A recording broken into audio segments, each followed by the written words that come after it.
Hello friends, नमस्कार, प्रणाम। RS coaching centre में आप लोग का स्वागत है। आज क्लास 10 सब्जेक्ट फिजिक्स का इंपॉर्टेंट क्वेश्चन है जो कि परीक्षा में बहुत बहुत महत्वपूर्ण है। ठीक है, ये परीक्षा की दृष्टि से बहुत बहुत महत्वपूर्ण है क्योंकि ये परीक्षा में हर बार पूछा जाता है। 2 नंबर या 3 नंबर या 5 नंबर में ये क्वेश्चन पूछा जाता है और आज आप लोग को ऐसे बताएंगे कि एकदम हमेशा के लिए याद हो जाएगा और परीक्षा की दृष्टि से 5 नंबर आप लोग का कंप्लीट होगा। चलिए हम इसको देखते हैं और समझते हैं और एकदम सिंपल तरीका से बताएंगे। ऐसा वीडियो YouTube पर कहीं नहीं मिलेगा। ठीक है, इसको खोज कर देख लीजिएगा। ठीक है, तो हम पूरा चैलेंज करते हैं कि ऐसा बताएंगे कि आप लोग को हमेशा तक मतलब बुढ़ाई तक एकदम याद हो जाएगा। चलिए देखेंगे कौन सा क्वेश्चन है और डेरिवेशन इसका हम सिद्ध करेंगे। हमारा जो प्रश्न है, अवतल दर्पण में F बराबर R/2 को प्रमाणित करना है। अवतल दर्पण में F बराबर R/2 को क्या करना है? प्रमाणित करना है।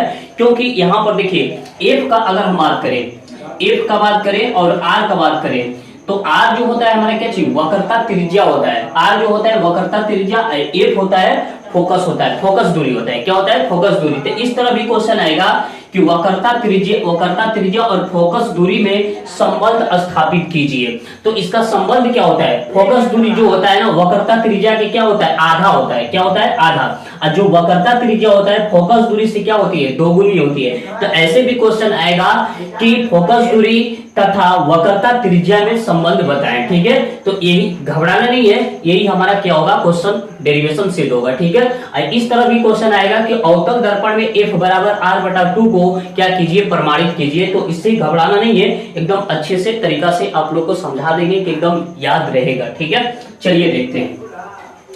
तो यहाँ पर देखिए क्या है, यहाँ पर हम डायग्राम पहले समझेंगे। डायग्राम क्या है?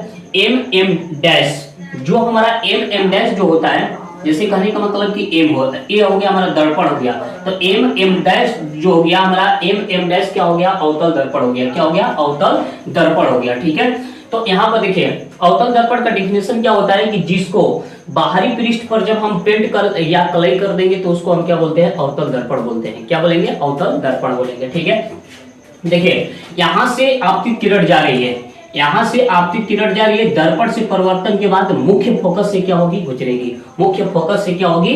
गुजरेगी। ठीक है, और जो वक्रता केंद्र से एक हमारा आपतित किरण जा रही है जो हमारा अभिलंब का कार्य करेगी। ठीक है, तो यहाँ पर जो कोण बनेगा ये क्या बनेगा? आपतन कोण। और यहाँ पर जो कोण बनेगा क्या बनेगा?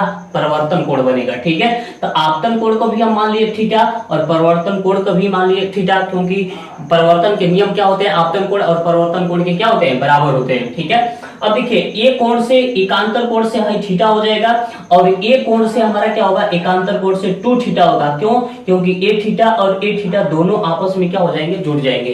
तो यहाँ पर क्या हो जाएगा? 2 थीटा होगा। ठीक है, अब यहाँ पर 2 थीटा हो गया।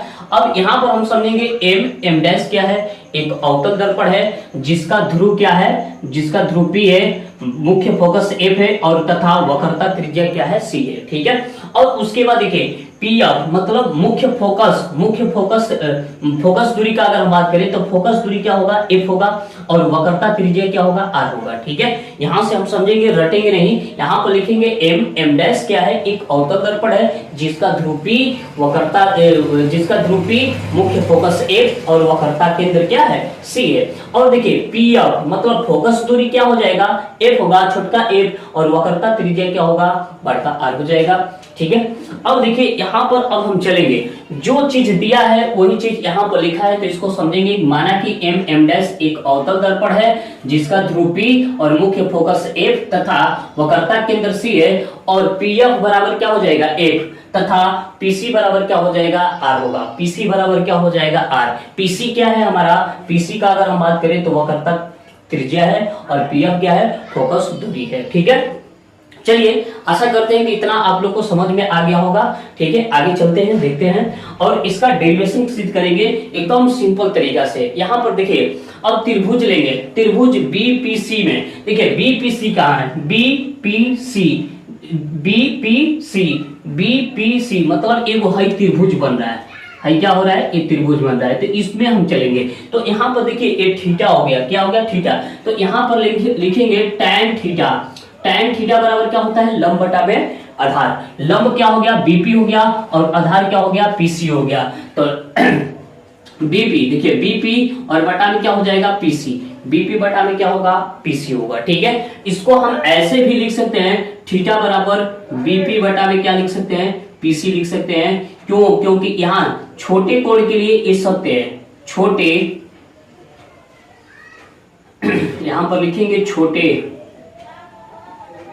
छोटे कोण के लिए, छोटे कोण के लिए। ठीक है, छोटे कोण के लिए हम ऐसे लिख सकते हैं। ठीक है, जब छोटा कोण होता है तो इसको हम tan थीटा लिखें या थीटा लिखें, ये दोनों हमारा क्या होगा, सेम होगा। इक्वेशन नंबर इसको हम मान लेते हैं पहला, मान लेते हैं इक्वेशन नंबर हो जाएगा हमारा पहला।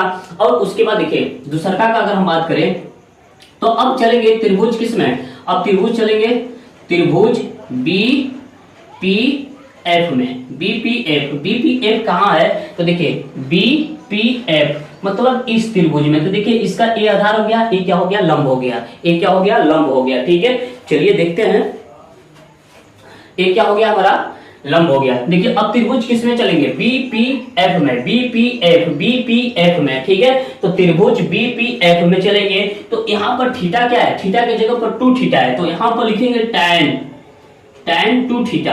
tan 2 थीटा बराबर होगा बीपी बटा में क्या हो जाएगा, बीपी बटा में होगा पीएफ, बीपी बटा में क्या होगा, पीएफ। इसको हम 2 थीटा बराबर क्या लिख सकते हैं, बीपी, और बटा में क्या लिख सकते हैं, पीएफ लिख सकते हैं। इक्वेशन नंबर 2 हो गया, इक्वेशन नंबर 2 हो गया। ठीक है, इक्वेशन नंबर 2 हो गया।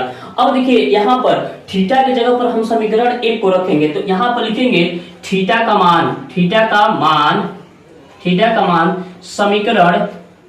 मान समीकरण 2 में रखने पर थीटा का मान समीकरण 2 में रखेंगे। समीकरण 2 क्या है, तो यहाँ पर समीकरण 2 थीटा बराबर हो गया बीपी बटा में क्या हो गया, पीएफ बटा में क्या हो गया, पीएफ। थीटा की जगह पर हम इसको रखेंगे, इस मान को रखेंगे, तो यहाँ पर 2 हो गया। फिर उसके बाद बीपी और बटा में क्या हो जाएगा, पीसी बराबर बीपी बटा में क्या होगा, पीएफ। अब देखिए बीपी से बीपी खत्म, और यहाँ पर 2 पीसी के जगह पर हम क्या रख सकते हैं, तो देखिए पीसी के जगह पर हमारा क्या है, पीसी के जगह पर आर रख सकते हैं, तो यहाँ पर आर होगा। और उसके बाद देखिए एक पीएफ की जगह पर हम क्या रख सकते हैं, एफ रख सकते हैं। अब इसका तिर्यक गुणा करेंगे तो यहाँ पर होगा 2f बराबर क्या होगा, आर। यहाँ से एक निकल आ गया, ठीक है। और इसको अगर यहाँ पर इसको उधर ले जाएंगे तो यहाँ पर क्या बनेगा, f बराबर r बटा क्या होगा, 2 होगा। तो यही हमारा क्या होता है, संबंध होता है।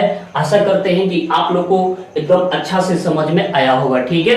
YouTube पर ऐसा वीडियो कहीं नहीं मिलेगा, ठीक है। चलिए हमें f बराबर r बटा 2 को क्या करना है, प्रमाणित करना है। उत्तल दर्पण में f बराबर r बटा 2 को क्या करना है, प्रमाणित करना है। मतलब उत्तल दर्पण में हमको सिद्ध करना है कि वक्रता त्रिज्या और फोकस दूरी में क्या संबंध होता है। इस चीज को हमको क्या करना है, सिद्ध करना है, ठीक है। तो पहले देखिए उत्तल दर्पण क्या होता है कि जिसके आंतरिक पृष्ठ पर अगर हम पेंट या कलई कर देंगे तो इसको हम क्या बोलेंगे, उत्तल दर्पण बोलेंगे, ठीक है। तो देखिए ये उत्तल दर्पण है तो m डैश क्या हो जाएगा, एक उत्तल दर्पण होगा। अब देखो ये हमारा क्या है, प्रधान अक्ष है। प्रधान अक्ष पर स्थित क्या है, ये ध्रुव हो गया, ये फोकस हो गया, और ये क्या हो गया, वक्रता केंद्र हो गया, ठीक है। अब देखो ए बी, यहां से एक आपतित किरण जा रही है, यहाँ पर दे देते हैं, इसका नाम दे देते हैं बी, ठीक है। देखिए यहाँ से आपतित किरण भेजेंगे तो यहाँ से रिफ्लेक्स होगा, क्या होगा, रिफ्लेक्स परिवर्तन होगा। तो यहाँ से हमको प्रतीत होगा कि ये फोकस से जा रही है। कहां से जा रही है, फोकस से जा रही है, ठीक है। अब एक प्रकाश की किरण को कहां से भेजेंगे, एक प्रकाश की किरण को भेजेंगे वक्रता केंद्र से भेजेंगे। तो जब भी वक्रता केंद्र से प्रकाश की किरण को भेजा जाता है तो उसी माध्यम में क्या होती है, लौट आती है। तो देखिए एक यहाँ प्रकाश की किरण को भेजेंगे कहां से, वक्रता केंद्र से भेजेंगे, तो जिस रास्ता से जाएगी उसी रास्ता से क्या होगी, लौट आएगी, क्या होगी, लौट आएगी, ठीक है। अब यहाँ पर देखिए जो प्रकाश की किरण है ये हमारा क्या है, अभिलंब का कार्य कर रहा है। तो यहाँ से ये जा रही है प्रकाश की किरण है और यहाँ से रिफ्लेक्स हो रही है, तो इसको हम बोलेंगे आपतन कोण, इसको हम क्या बोलेंगे, परिवर्तन कोण। तो आपतन कोण को थीटा मान लिया, परिवर्तन कोण को भी क्या मान लिया, थीटा मान लिया, ठीक है। ए बी थीटा, क्यों, क्योंकि आपतन कोण परिवर्तन कोण के क्या होते हैं, बराबर होते हैं। तो यहाँ पर देखिए अगर यहाँ पर 30 डिग्री है तो यहाँ पर भी क्या मानेंगे, 30 डिग्री मानेंगे, ठीक है। अब देखिए यहाँ से जो कोण बनेगा, यहाँ से जो कोण बनेगा इस मतलब एकांतर कोण से ये जो होगा हमारा क्या होगा 2 थीटा होगा, इन दोनों को जोड़ देंगे, यहाँ से जो कोण बनेगा। और एक कोण बनेगा यहाँ से, इसका अगर हम बात करें तो एक कोण हाई बनेगा जो एकांतर कोण से क्या हो जाएगा थीटा होगा, एकांतर कोण से क्या होगा थीटा होगा। ठीक है, तो देखिए ए हो गया हमारा क्या चीज, इन दोनों को थीटा को जोड़ेंगे तो 2 थीटा, इसके चलते यहाँ पर ए हो जाएगा थीटा। अब देखिए यहाँ पर इसकी दूरी क्या है एफ है, इसकी दूरी क्या है आर है। ठीक है, अब इस चीज को हमको क्या करना है प्रूफ करना है और एकदम सिंपल तरीका से प्रूफ करेंगे। ठीक है, अब जो चीज डायग्राम में दिया है उसी चीज को हमको क्या करना है यहाँ पर लिखना है, रटना नहीं है। देखिए क्या लिखेंगे, एम डैश क्या है, एक उत्तल दर्पण है। ठीक है, एम डैश क्या है, एक उत्तल दर्पण है जिसका ध्रुव P, मुख्य फोकस F और वक्रता केंद्र क्या है C है। ठीक है, वक्रता केंद्र क्या है C है। ठीक, अब देखिए और इसका फोकस दूरी की बात करें तो F और वक्रता त्रिज्या की बात करें तो क्या होगा R होगा। जैसे कहने का मतलब कि यहाँ पर PF बराबर क्या लिखेंगे F और PC बराबर क्या लिखेंगे R लिखेंगे, PC बराबर क्या होगा R होगा। ठीक है, इस चीज को सिद्ध करेंगे। ठीक है, अब देखिए अब हम चलेंगे त्रिभुज लेंगे। त्रिभुज देखिए क्या बन रहा है BPF और उसके बाद BPC में BPF मतलब 2 त्रिभुज लेकर हम आसानी से क्या करेंगे कार्य करेंगे। ठीक है, चलिए देखते हैं। तो यहां पर हम लिखेंगे त्रिभुज BPC में देखिए ए वाला त्रिभुज लेंगे BPC बड़ा वाला त्रिभुज लेंगे तो यहां पर हम लगाएंगे tan थीटा बराबर होता है लंब बटा में आधार। लंब ए हो गया हमारा क्या चीज बीपी हो गया, लंब क्या हो गया बीपी हो गया और आधार क्या हो गया पीसी हो गया। तो लंब बटा में क्या होगा आधार, बीपी बटा में क्या हो जाएगा पीसी, बीपी बटा में क्या होगा पीसी होगा। ठीक है, अब देखिए इसको हम tan थीटा को हम थीटा बराबर भी लिख सकते हैं, बीपी बटा में क्या लिखेंगे पीसी। क्यों, क्योंकि छोटी क्वांटिटी में बड़ी क्वांटिटी को निगलेक्ट माना जाता है और यहाँ पर जो थीटा है बहुत छोटा है। ठीक है, तो tan थीटा लिखें या थीटा बराबर लिखें, ये दोनों हमारा क्या होगा सेम होगा। ठीक है, बराबर होगा। इसको हम मानते हैं समीकरण 1। यहाँ पर हम लिख लेंगे छोटे कोण के लिए, यहाँ पर हम लिख लेंगे छोटे कोण के लिए, छोटे